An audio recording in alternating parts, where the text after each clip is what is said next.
Tim, can you tell us a bit about how you got into directed energy deposition and what's your current role in the ecosystem today? Sure. It's funny when I think about that, because we talked about this the other day. When I think about when I was first introduced to DED, it wasn't called DED. So mid-90s, laser cladding and submerge arc cladding of really large shafts and journals and things, and the steel mill and gearing industry. Looking back now, I go, oh wow, it was all DED at the time, but we weren't looking at it that way. And then we had some exposure to it when I was at Morris Technologies. We didn't do much. It was mostly powder bed fusion there, but we were truly aware of it.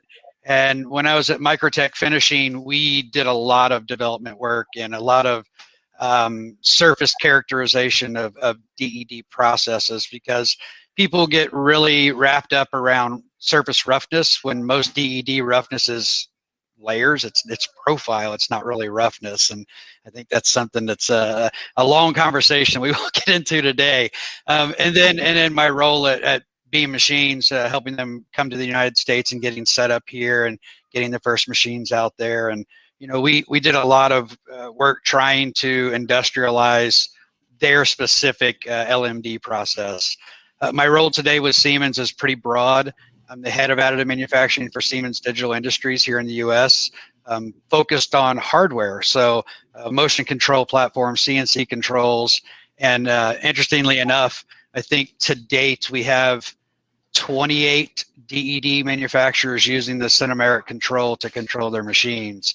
So we're deep in the weeds of sensing and digital twins and digital twin outputs and shadows and looking at closing the loop. And there's some things that can be done closing the loop, and I think that we'll have that discussion today. Fantastic. How about you, Melanie?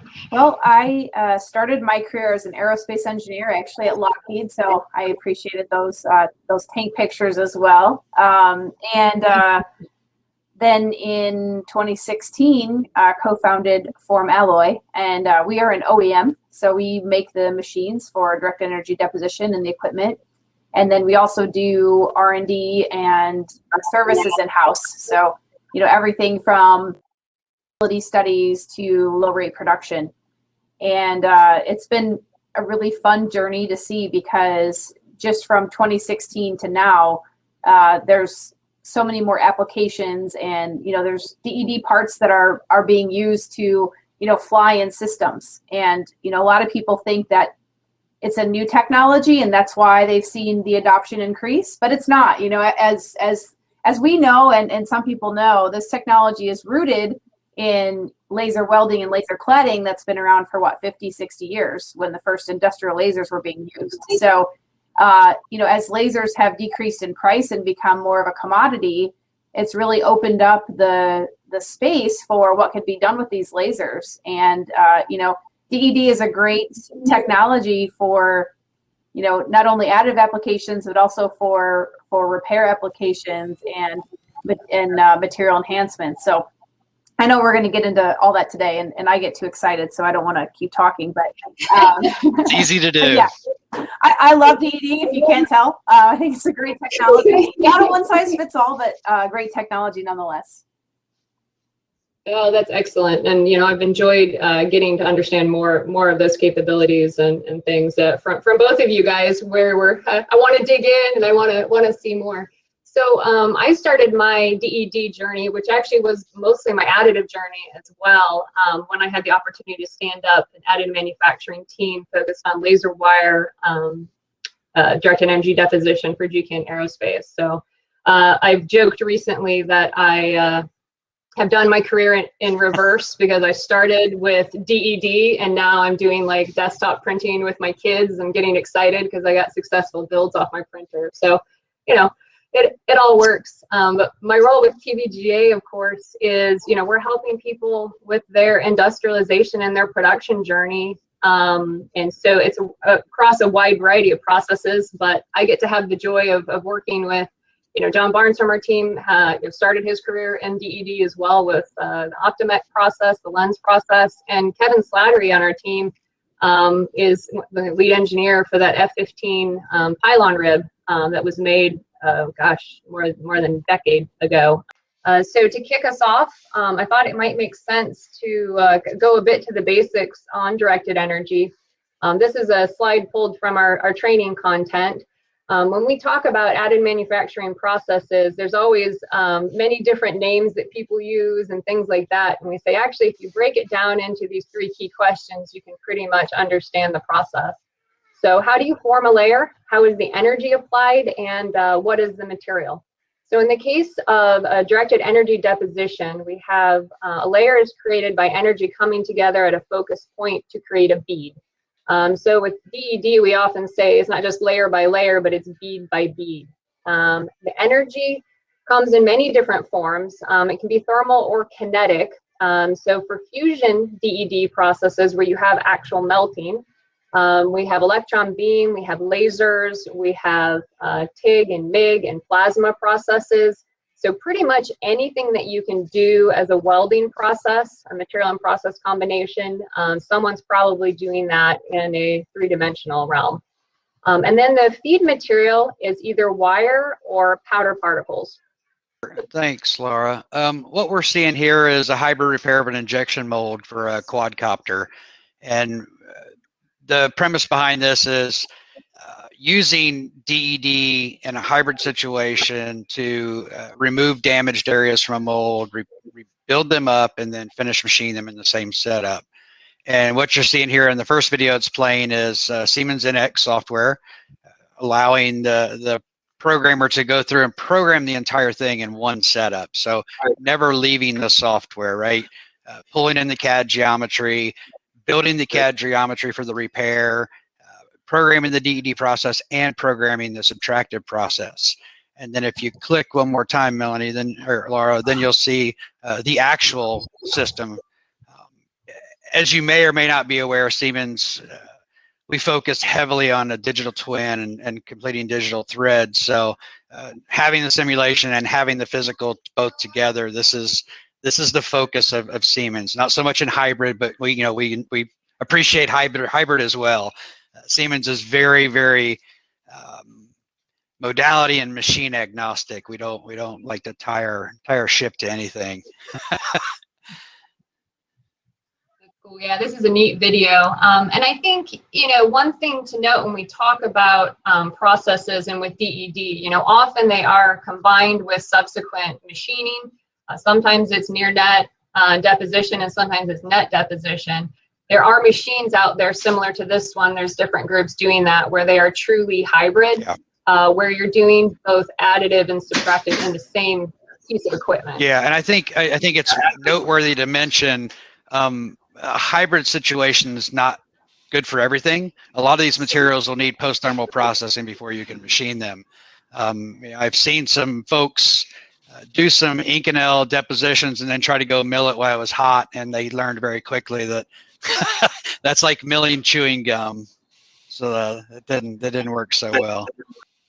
One of the other applications that I wanted to highlight from my background was some flying laser wire DED. And so these are a couple of GKN aerospace applications. And one reason why I really like showing this little borescope boss that's deposited is it's an example of laser wire directed energy deposition that's done net deposited.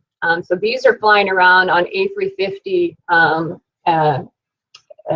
Trent XWB intermediate compressor cases. Sorry, that was a mouthful. But the reason that they did those is they needed, these are borescope bosses, and they just needed them in a slightly different location. So to go and change up that entire fabrication was going to be very expensive, but just building up, they basically were experts at laser welding, and they said, well, let's just build a feature in 3D. And so that's what turned into that one. So that's flying all over the place. And the one on the right-hand side is a rocket nozzle for Ariane 6. And the top here is all Inconel laser wire deposited. So I think it's like 50 kilograms of deposition up there. So obviously thermal as well as some strength requirements there. I loved seeing the picture where you've noted no machining, because I think the holy grail of all additive is no machining, but we're just not there yet. We're getting there in bits and places. Yeah. And then this is another one that I thought, and again, I think this session, the goal was we all three have probably more experience with laser-based processes, but you know, SIACI's electron beam process has been used significantly as well. So this is an example of tanks that are on satellites that are made by Lockheed with a electron beam wire-fed process. So I think we're kind of showing that span of really giant structures and entire structures that are being built, as well as very small, you know, kind of fine features. You know, I think there's no little box to put, or even big box to put directed energy deposition in. We see things kind of all across the board. And so kind of to your point, it's not new, but it's a little less talked about. And I think that there's quite a few myths out there. So let's transition over to kind of the meat of our conversation and see if we can kind of bust some of these myths. And, you know, if people disagree, feel free to, you know, pop up in the chat, and we'll also have Q&A at the end, so you're welcome to dig a little deeper. So let's head into Mythbusters. So one of the myths that I hear out there is people will say they think that DED is less mature than other metal AM processes. So they'll compare it to something like powder bed fusion and say DED is less mature than that. What do you say, Melanie? You know, I would say what is true is the adoption. I think the powder bed fusion adoption has taken off more than DED, but it's certainly not an immature process. Like I said, it has foundations rooted in technology that's 50 to 60 years old. And what we're doing now is putting more science behind it, so that way you can get a very repeatable and proven result, you know, time and time again. So that would be my myth busting statement there. How about you, Tim? I think that I think part of that is people see powder bed fusion as a sexy process, right? And I don't mean that to be sexist in my comment, but they see some of these parts with a high level of resolution and a high level of detail, and they think, oh my gosh, this is the second coming. But then you start looking at applications and size and scale and materials, and DED is, I would say, further along in the fact of its range of applications.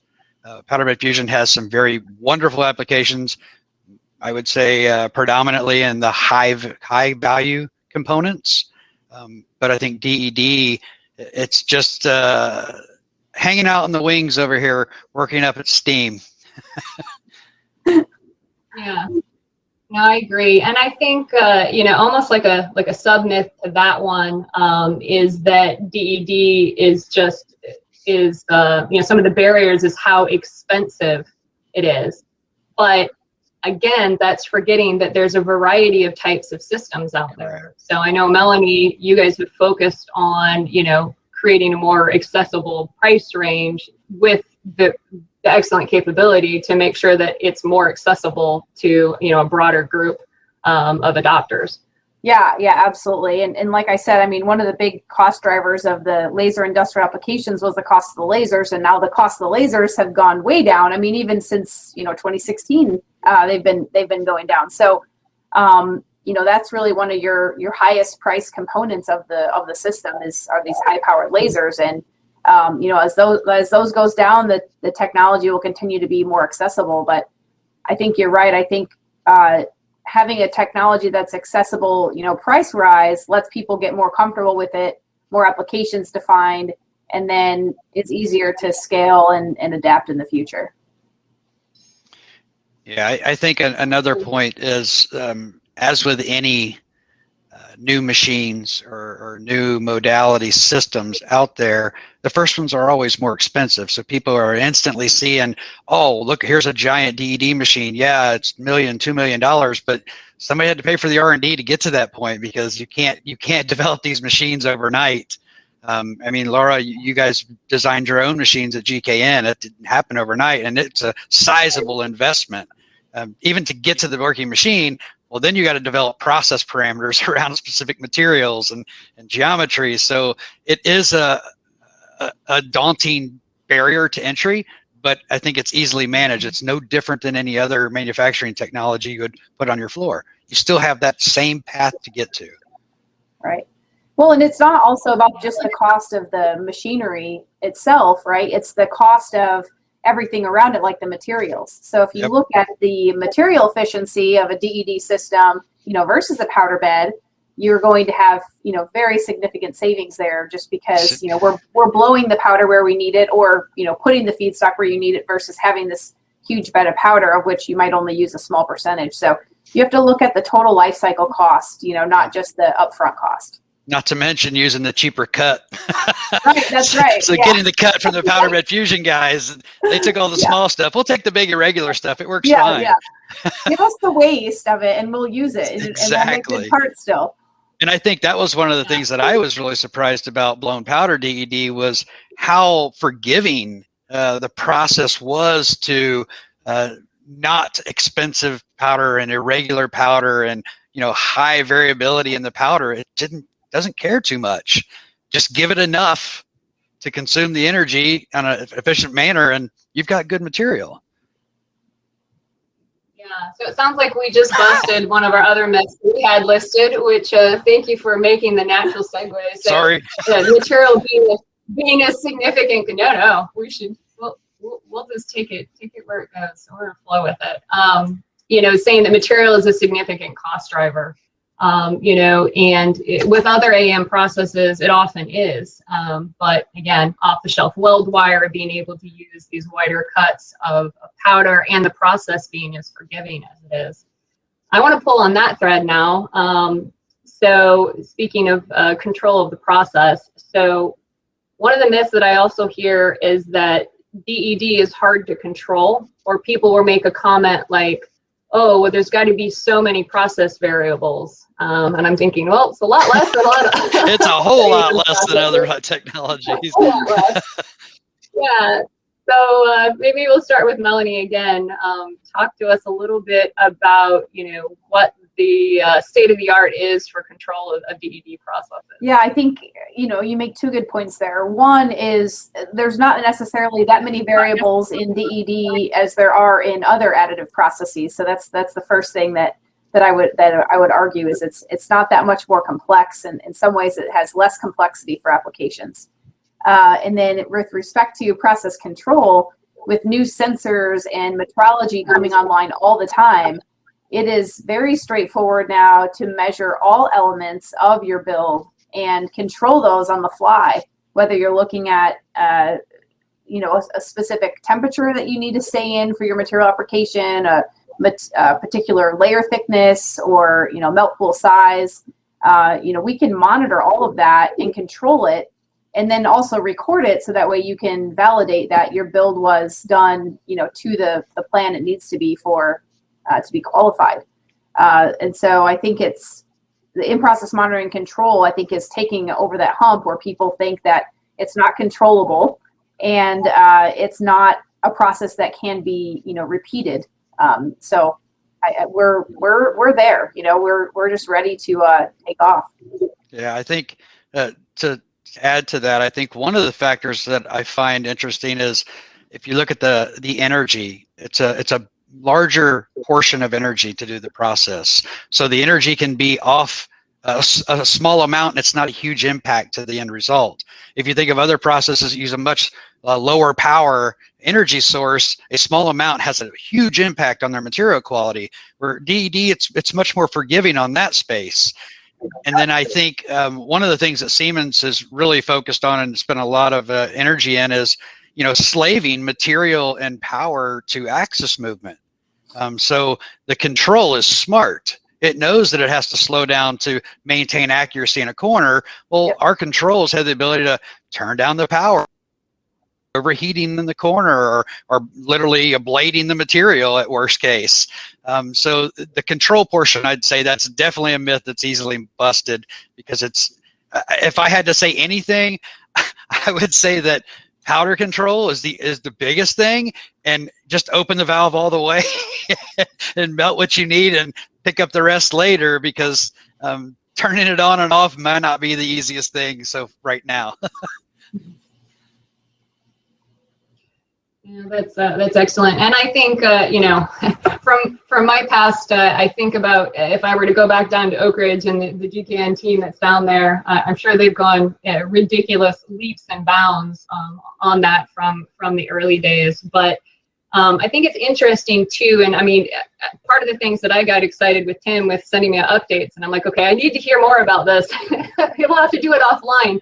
But the fact that the software platforms and providers are progressing so significantly with providing these solutions, and so that everyone's not having to necessarily go and develop their own specialty solutions. And that's another sign of the market and the business maturing. Yeah. And I think people continue to do their specialty development, and that's some of their core IP and how the algorithms and the balance and dynamic energy density and all those types of things.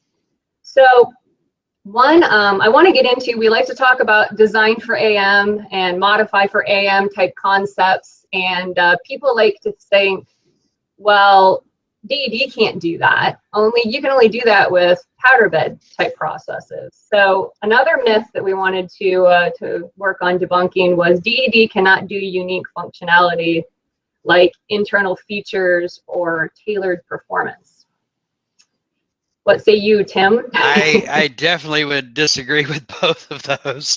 You know, there's DED processes out there that have support structure or support material ability, so doing internal structures. But if you think about DED in general, it's not a planar process. It's meant to be a multi-axis process. So just turn the part and build from the other direction. You know, from a control standpoint, yeah, it's easy. Just it's another axis, turn it and build from there. So I definitely disagree with that. Melanie, what do you think? Yeah, I mean, exactly, Tim. I mean, that's one of the benefits of DED is that you can achieve pretty significant geometries or geometry complexities without even having to use support structures. You know, so less machining. And yeah, exactly. If you work in 5-axis instead of 3-axis, and you've really opened up what you can do, what's possible. And I think to the DFAM point, I think it behooves everyone at an additive to focus on DFAM. Just because you can print something doesn't mean you should. I think those of us and those in the chat who live in this industry, we all know this very well. The leveraging of any emerging technology is to adapt to that technology's strengths, and we don't need to print cylinders. Yeah, we love that. Also, Tim, we're right next to a machine shop, and so we'll say, sure, we can build that, but the machine shop next door can build it for you, probably in the same time frame and probably cheaper. So unless you're trying to just do some kind of a process validation, that's a machine part. Or people, you know, sometimes it'll even be more like sheet metal parts, which is exactly. You know, and Laura and I had a discussion about that. You know, during my time at Beam, we printed the big ass ISO grid, and folks have asked, why didn't you print the cone? And I'm like, why? Toledo Spinning made it for $200. We can't print that for $200, but the ISO grid you can't do another way. Mm-hmm. Yeah, and I think as people get more comfortable with DED too, to that point, you know, when I think of hybrid, I don't just think of additive and subtractive together. I think of different manufacturing processes combined, right? So Absolutely. Take a part that's made traditionally, or take a pipe or something and use DED to add features to it, or, you know, achieve that geometry. And just like you said, you know, some parts it makes sense to print and others it doesn't. And you have to look at that overall. And I think that's part of the design for additive. It's not just optimizing the overhangs so that way you can do it without support. It's also about how do you look across the toolbox of additive and subtractive and figure out the optimized method for your particular application. I'm so glad you said that about hybrid, because we had projects where we took powder bed fusion parts and then built DED structures off of them. Yeah. It just, which tool in that toolbox makes the most sense? The worst problem we've always experienced is that guy who got a 1-inch wrench and he runs around the shop trying to find a 1-inch bolt to stick it on, rather than saying, oh, this is cool, I'll save this for when I need it. Yeah. Yeah, and it was kind of cool for me in my time at GKN, because they had the aerostructure side of things and they had the engine structure side of things. And so seeing, designers' willingness to have welds within their structures. I'm sure you can imagine that was a little difference between the aerostructure side, which are like, no, absolutely not. You don't ever you don't even say the word weld to them. But on the engine structure side, it's fabricated structures are, 100% their bread and butter, and they understood how to do that. So, they were doing concepts like, adding features to a ring-rolled forging, or getting rid of the ring-rolled forging, but starting with a cylindrical substrate, depositing walls on that, and then welding in a forged, connection point where you needed the forged properties. And I think that's the other thing. So me as a metallurgist, you can not only deposit different, types of materials and different performance, but you can also combine traditional manufacturing, forging, casting, whatever, with that. And then you can also tailor your design to whatever performance you need. And so that genericizing of we need forged properties on everything, it's like, do you? Yeah, do you? Do you really? Or did you just need it in the principal loading direction on your flaperon, or, whatever. So I think it, as we see with all AM, you have to kind of challenge the assumptions and ask, is that a real requirement, or is that just the way you used to do things? Well, and I think we all know that the factor of safety, people like to wear suspenders and a belt. Right. Right. Tyler LeBrun has just commented, I've once had a request for a 4-inch thick plate because they couldn't get it in stock. Yeah, we've had some funny things like that. The other thing is you talk about asking for structures that make no sense with the process. We had one customer, I won't name who it was, but they wanted us to do basically like a 6-inch high wall that was 3 inches thick, so that they could extract testing coupons from it. So, and it was early on in our process. We did not have all of our control stuff figured out. And so we were depositing onto like a 2-inch thick titanium plate. And as you can imagine, with, cooling down overnight and all of those things, we actually ripped the titanium plate. I'm sure of it. Fractured the plate as the wall kind of, and I was like, well, the deposition didn't fracture, so there's that. But again, we were challenging this customer, like, we get it, you want to excise coupons, but we would never build, that shape with our process. It makes no sense whatsoever. I think that I'm glad you said that, because I think that another misunderstanding is the thermal stresses. And, that we've all seen DED stresses do weird things to parts. What I'm pleased to say is, you mentioned earlier, Laura, that some of these things are happening because it's becoming mainstream much faster. Well, Siemens software, our software guys, they're creating a lot of these tools, creating build layer simulations, right? Because the part's thermal stress is a buildup. It's not just because of one layer. It's because of all the layers and all the cross-sectional thicknesses. So building those tools will continue to advance people's views around DED. Yeah, no, that's I'm with you there. Well, I've had some notes that we do have some questions coming in, so maybe we'll pop over to those a little bit before we do a bit of a closeout. So let's see. I think I'm at the top of my realm here. So first question: to print a new part, do you go into simulation first or experimental work? Our current simulation tool is good enough? What problems still need to be overcome in simulation of DED? Well, that's like 3 questions, but I think we can. Yeah. That works. I mean, I'll just say it depends. It definitely depends on the part and the material, the geometry, and the desired, use case for the customer. So that's how we always start: is what is your desired endpoint? What is the goals of not only this project, but where you're trying to get to? And then we can figure out how scientific or not you need to get, because there's a lot of applications that don't really need to get that scientific. If it's a dumb hunk of metal that's not in a critical part, then put the material on it, do a little bit of testing, and let's do a few hundred of them and get them back in the field quickly. And then there's other components that would be different. So I would say it depends on the goals of the customer and the application, and what's going to be required to certify that part if there's a certification element to it. Yeah. And I think, as I mentioned, Siemens Software is working on building these simulation tools. We've refined the powder bed fusion tools very well, and the fact that you can do the build simulation, it'll map out the thermal stresses, and then it'll pre-morph the parts so that the parts in geometry is correct. We're trying to do the same things with DED.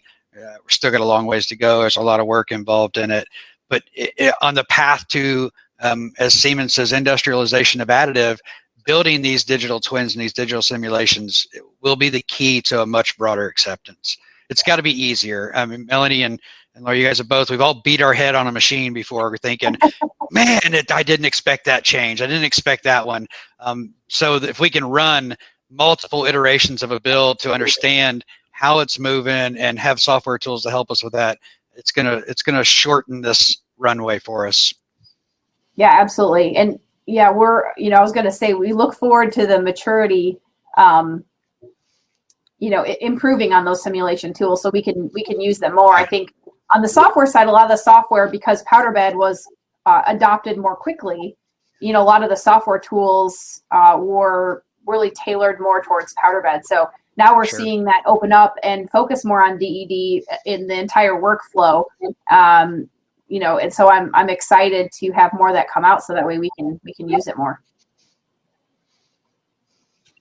Excellent. I think we'll go to the next question. He's asking, can you talk about laser wire versus arc wire, pros and cons?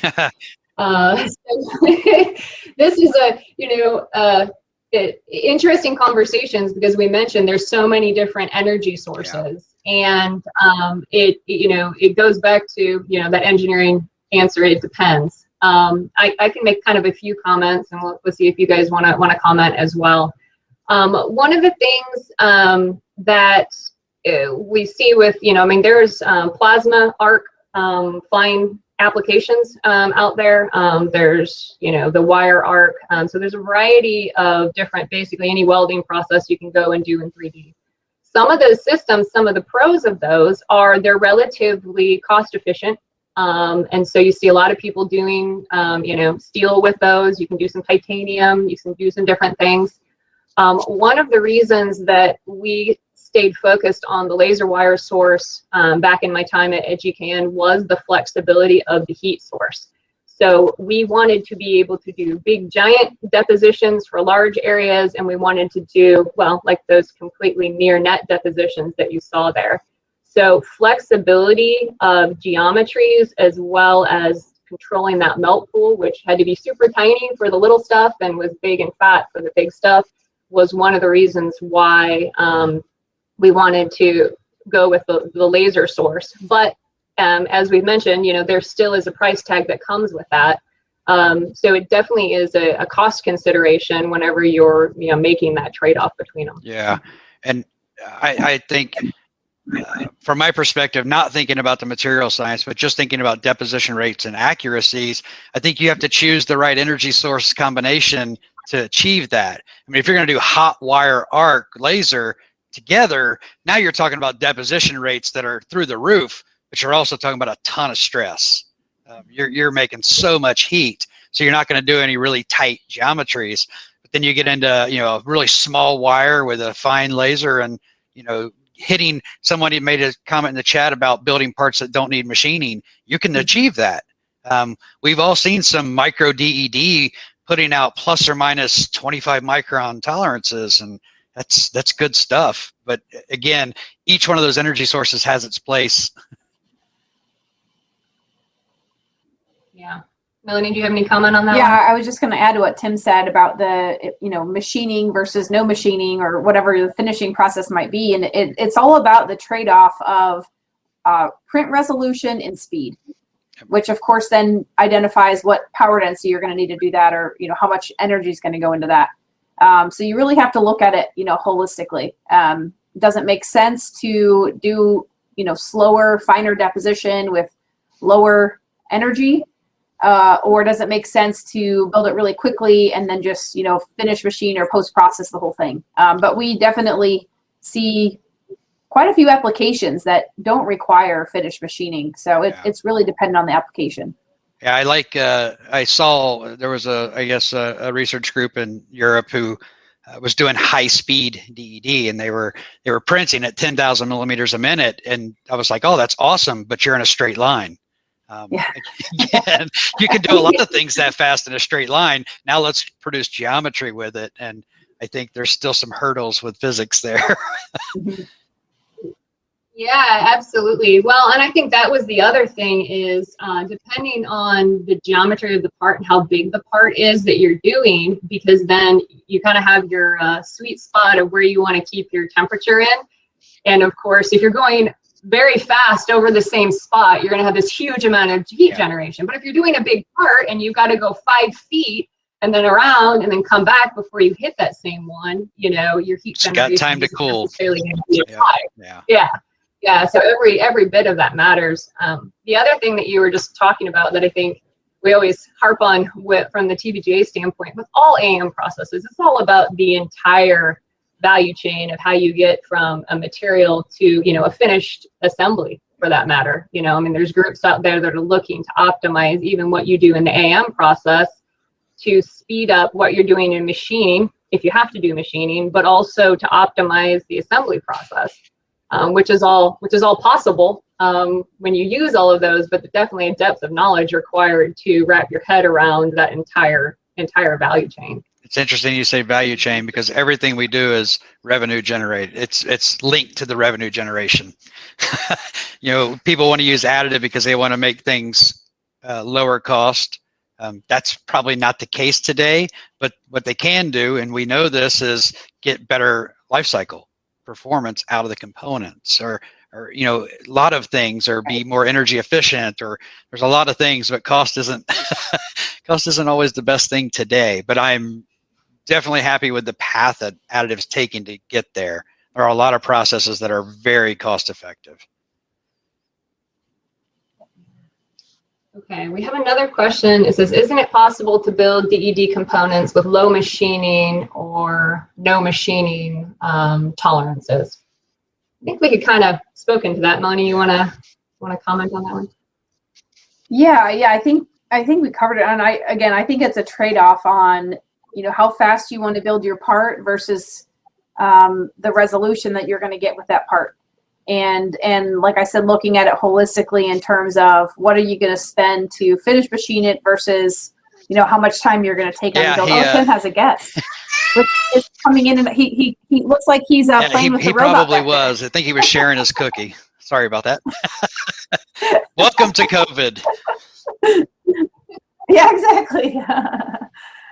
So yeah, I just think it's a trade-off, and it just depends on the application. But yes, you can put DED parts into service without post-processing in some cases. Other cases, you're going to have to, you know, come off the build plate if your substrate is not part of your, you know, your end goal, and then do some type of post-processing on it. So. Gotcha. A question from Mr. Barnes. How would you break down the DED space to the newcomer? It seems to avoid definition given the ability of hybrid approaches. Go ahead, Melanie. Yeah, it can mean a lot of different things, right? But to me, what it means is using an energy source to deposit a material where you need it, and whether that means that you're going to finish machine it, you know, intermittently, or you're just going to, you know, build it up as is. That's kind of, you know, the highest level of what it means and how it's differentiated from some of the other technologies. I would ask them, what would you do if you had a component to make and all you had was a MIG welder and a milling machine? What would you do? Right? You'd weld some, mill some, weld some, until you got to the end result. I don't think DED is that complex as a process. Getting into the weeds, yes, but I think as an overall, for an entry level thought, it's give somebody a MIG welder and a Bridgeport. Yeah, absolutely. We've got one that's a bit of a different question. It's from Scott Stecker. With the advent of additional process monitoring and sensor fusion, data acquisition, and data storage requirements, they keep increasing. How are people handling archiving all the big data? Well, at Siemens, we like to tackle this a multitude of ways. And one of the newest ways is leveraging edge computing. It doesn't make sense to, we all know, if you're going to collect pictures of a process, and we see this with powder bed fusion, you know, we have processes internally where we generate 9 terabytes of data from one build. You don't need all that data. You know, early on in additive, everybody wanted as much data as possible so they could really dig in. And what we're showing is, no, use edge computing, build some smart algorithms to filter that high frequency data and only pull out what you need. You don't need to store all this data. We all know the early adopters and additive have hard drives stacked to the ceiling with data they've never looked at. And we're big proponents of, let's make the data manageable so you will look at it and do something with it. Right. Yeah, and I'll just add to that. I mean, data is nothing if it's not useful. It's complete garbage, like Tim said. You can record all this data and never look at it again, never use it for anything. So it's about understanding which pieces of the data are impactful to your particular build or machine, and then focus on those, and how do you make that data useful, and then, you know, get rid of the rest. And it might vary based on material or geometry, even, where, you know, for certain materials or geometries, this is your stable process region that you need to stay within. These are the variables you need to look at, and they might change for each build. So being able to identify that and collect that useful data and analyze it, and and do that quickly. And I think that's some of what, you know, Siemens expertise is in too. So well, keep coming up with those tools. Yeah, we're working on it. We've got teams of people for each modality doing things, so it's great. I think, and two, it's what are you using the data for? So we've talked about that too. One of the conversations around, you know, using machine learning for optimizing, you know, process parameters. But then again, it's not just about mass quantities of data. It's about quality of data, and having that right data and curating that data to make sure that it's actually informing the right thing. Because the machine learning is just algorithms. If you don't feed it good data, who knows what you're going to get coming out of it. Well, that's the last of our questions that we're going to do. We're going to close out. I'll start with Melanie. Can you tell me what you feel like the future of DED holds for us? So I think we're kind of just getting started with adoption and what DED can do. So future holds for us large builds, high throughput builds, and multi-material, which we didn't get to talk about, but that's one of the just pretty amazing benefits of DED, that you can have a part that is made out of multiple materials to do things like control your thermal properties. And you know, we're kind of just getting started there. So imagine, you know, rocket components that are made of copper and Inconel with a very specific strategy to where the Inconel versus copper is, and that kind of thing. And I'm excited to see where else it goes. How about you, Tim? I think that we're going to start working our way away from serial kinematics, and we're going to work more into inverse kinematics due to flexibility. And if we think about multiple robots doing the same job together in unison, I think that's where we're headed. The flexibility of the application of DED is so broad that there could be some really interesting universal tools to allow people to seriously leverage the multi-materials, the different energy sources, the different surface finishes. I mean, imagine you had a group of 4 robots, and each one of them had a different material or a different energy source, and the one that was up on deck was the one doing the boss that you didn't want to machine. So that robot just printed the boss, ready to go, and then you've got another robot who's doing bulk depositions over here. I think that's where we're headed if I look into our crystal ball. Excellent. From my standpoint, I think you know, that focus on requirements and qualification, and mapping that back to how we do the process development in the first place. And so what I'm excited about, and we're seeing this with other AM processes as well, where we're focused on maximizing process stability so that we have a super, super robust process. Because at that point, when you get into the qualification and you're telling certification authorities that, yes, this is good and this should fly and it's not going to fail, you have a really robust process. I think the other thing is, you know, we're seeing that more industrial maturity with the equipment providers as well as the software. So I'm just really excited because these industrial and more accessible solutions where you don't have to, you know, have a $25 million R&D budget to access this technology, I think is really going to continue to, you know, catapult us in, you know, the next decade of DED adoption. Well, I want to thank both of you so much. I've enjoyed this conversation. I hope that everyone that has joined us has enjoyed this conversation. You are welcome to stay on the platform and network. We're going to be still here for another 25 or 30 minutes, so please feel free to stay with us. And I'll note that next month, Rob Carter from our team is going to be hosting a session focused on cold spray, so keep an eye out for that. Thank you. Thanks, Laura. Thank you. It's been fun.